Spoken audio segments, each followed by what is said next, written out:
Hi everybody, this is Mike at MSL Computers again, coming at you with another video. In this video I want to explain the difference between laptops. People ask me all the time, like, what laptop should I buy? I want to buy a new laptop. What do you recommend? Or what brands do you like? Or what functions on the laptop? Or should I get Windows 7 or Windows 10? Or should I get, and I always ask them, the first thing I really ask them is, what are you using it for? Excuse me. I mean, like, what are you planning on doing with it? In other words, is this laptop going to be used for school, for homework, for presentations, for gaming, or for, is it you're looking for a basic laptop just so you can surf the internet maybe, and go to eBay and YouTube and things like that, and how big do you want it, what size? They have laptops now from 11-inch screen all the way up to like 19-inch screen, so you can have a little small portable laptop, something that you can carry with you in your purse or real easy in a bag. And they have bigger ones, and it depends on like what your business is or what you do with it. If you're a teacher, I would suggest that you have like a 15-inch screen or 15/6-inch screen. I see a lot of teachers. I've done work in schools where I was called to fix somebody's computer in the school, a teacher or a faculty person, and a lot of them have smaller, like older Dell laptops with like a small screen. I would say that's okay. 14-inch is okay. Those are kind of the older ones, but they're still making 14-inch laptops. You can get a Chromebook. Google has Chromebooks.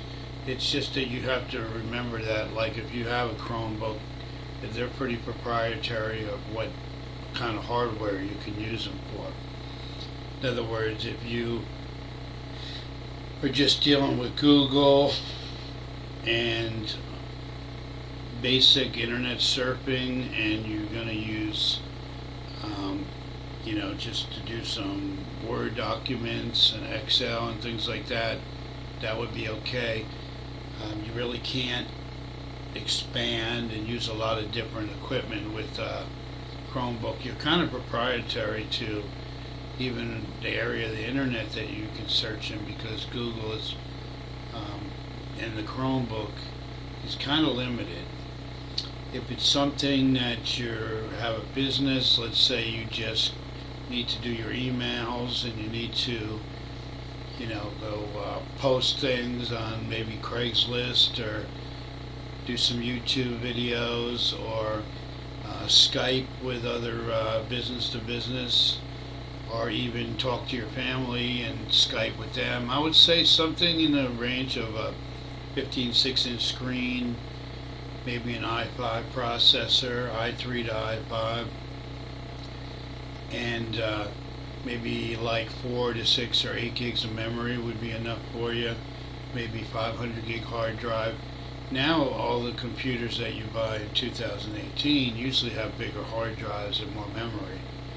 So if you have a terabyte, which is a lot of space, that's pretty average.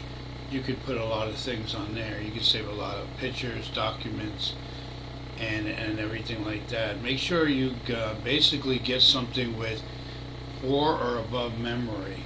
You have to have, the newer computers have like 6 or 8 gigs of memory, which is really good because you have more processing speed.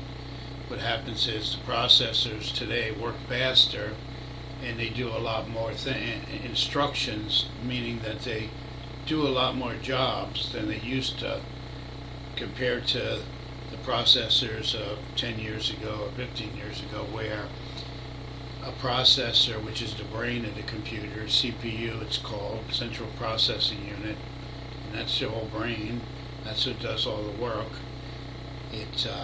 What happens is, when you are doing something it holds that information in the processor, and if it can't, there's memory on the processor, but if it can't hold too much of it, then it sends it back to the memory and then writes it back to the hard drive. Well, that's kind of the olden days. Now the processors are much faster, and they have cache, which is memory built into them, and they have more of it. So the processors today on the laptop and on the desktop can do a lot more than they used to be able to. But having more memory is like having more desk space. You can multitask. You can be downloading a file, you can be printing something, and you can be on your email at the same time. Depending on how much memory you have, that determines that. So I recommend you getting a computer that has enough memory, which is 4 to 6 gigs, or even 8 gigs. SSD hard drives are the new hard drives, which are smaller. They're a little more expensive, but they run faster. And the faster your hard drive runs, the faster your information is going to transfer from your processor to your hard drive and your memory. They all work together. So what do I recommend? I personally like Dell computers. I used to work for a company that did a lot of work for Dell, and I used to go out and put motherboards in Dell computers. I used to change the screens on Dell computers. I used to put new memory in. I used to do all this work. I remember living in Pennsylvania before I moved here to Florida. I used to go to UPS and pick up my parts for the day. I'd have a whole stack of motherboards and screens and everything, and I'd go out and I'd put them in, mostly school students or people that had businesses that had warranties on their computer, and if something goes wrong, they would order the parts. They would call Dell, and Dell would send the parts, and I'd pick them up, and I'd go out and install all these parts in their computer. So that's personally, I like the hardware, and I like the systems that Dell comes out with. HP is also a good computer. As far as the laptops go, they've been around for a long time. They're really reliable. They have a really good following. I name HP. A lot of people rely on their computers, and they're very good. Years ago, Compaq was going out of business, and HP got together with them, and they formed HP. So Compaq is no more. Compaq is actually part of HP. So they're reliable. They're good computers. I have an HP laptop that I have, and it's a 15.6 screen. It's a nice big screen. It has Windows 10 on it. I don't use it really a lot, but I usually use my desktop mostly. I like HP. They're a really reliable laptop.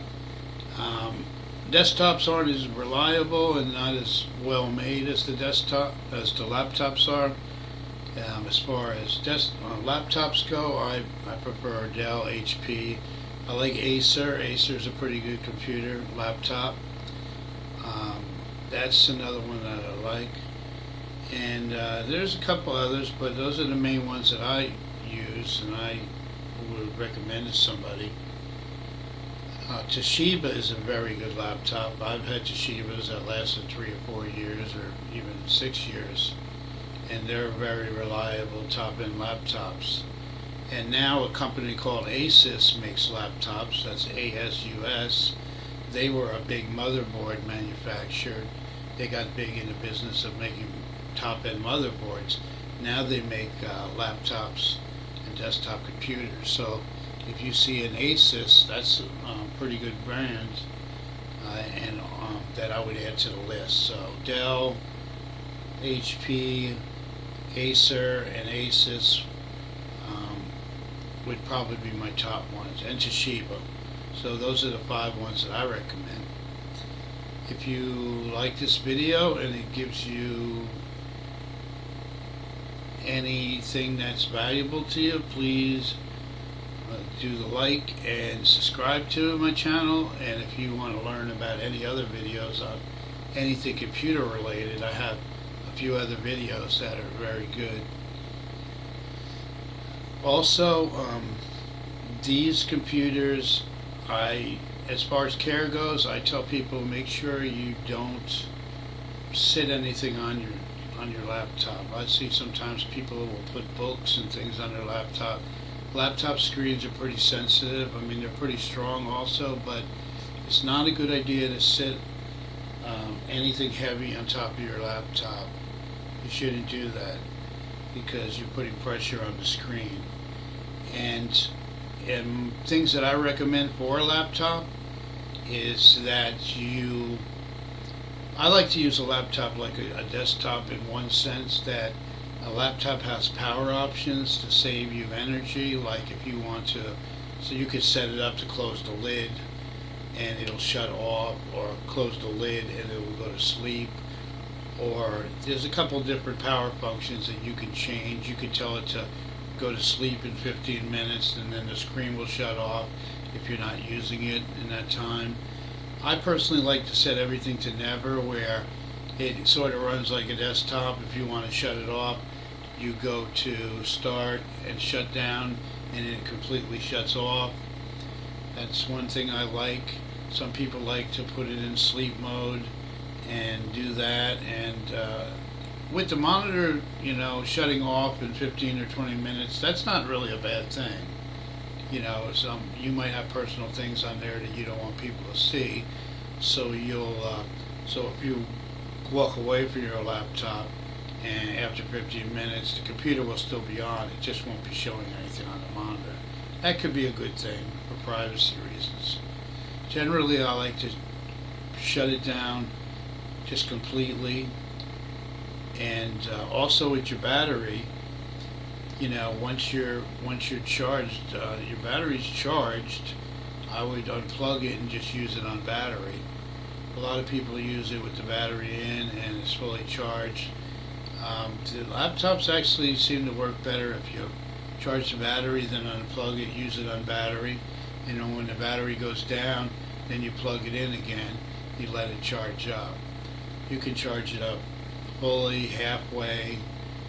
It really doesn't matter, but that's a habit that I like to get into, where I just charge it and use it, and then when it goes down, and then I use it again. I charge it up and use it.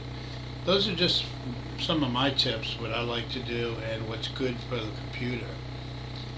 If your laptop gets hot, then you may want to consider getting what's called a laptop cooler, and it's like a little stand that goes underneath the laptop, and it also has fans on it, and then you plug it into your USB port. Most of them work like that, and the fans will run while you're using the laptop. You just sit the laptop on top, and that's a cooling fan. You can use that. Now, a lot of times, if your computer is getting hot after a while, it may not be, it may be your fans are clogged up. That's what happens on a laptop. The cooling isn't the same as cooling, making your desktop cool. A desktop has bigger fans, and it pulls the air out of it, and there's more circulation because the desktop is bigger. On a laptop, it's really small, and it's really not a whole great cooling system in a laptop compared to a desktop. And those fins on the side can get clogged up, so the exhaust that comes out, sometimes when dust gets in there, it'll make it run hotter. So after a certain amount of time, you should make sure your fans are cleaned or have them cleaned professionally. Sometimes you could do it without opening the laptop and taking it apart, and sometimes you have to take it out. A technician will take it apart and clean your fans, make sure your fans are working. Sometimes the fans will go bad and your laptop will start overheating and getting hot. And the two enemies of a computer is water and heat. So if your laptop is running really hot, you may want to have it checked out by a technician, or you could email me and tell me what it's doing, and I can give you some suggestions. Because it could be the fans are clogged up and it could be running hot because of that. That's normal thing for a laptop that has a little age on it or is not maintained properly. You know, it's good to maintain a laptop just like a car. You know, you maintain your car. So that's a few tips on your laptop, what to kind of buy and how you should use it. If you like my video, please subscribe. Or if you have any questions at all about computers and anything that you want to ask and I could help you with, please ask. Write it in the comments, or you can email me. And I will see you in the next video. Happy computing, and have a good night.